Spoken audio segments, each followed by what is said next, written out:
جراح را در تهران به قتل رسانده بودند. سجاد کریمی فرزند نامبرده نیز همکنون تحت تعقیب است.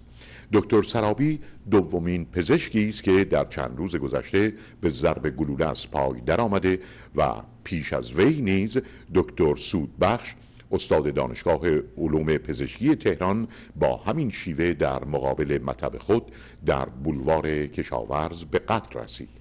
در حال حاضر بازپرس شعبه هفتم دادسرای ناحیه 27 تهران تحقیق در مورد هر دو جنایت را در دستور کار خود دارد.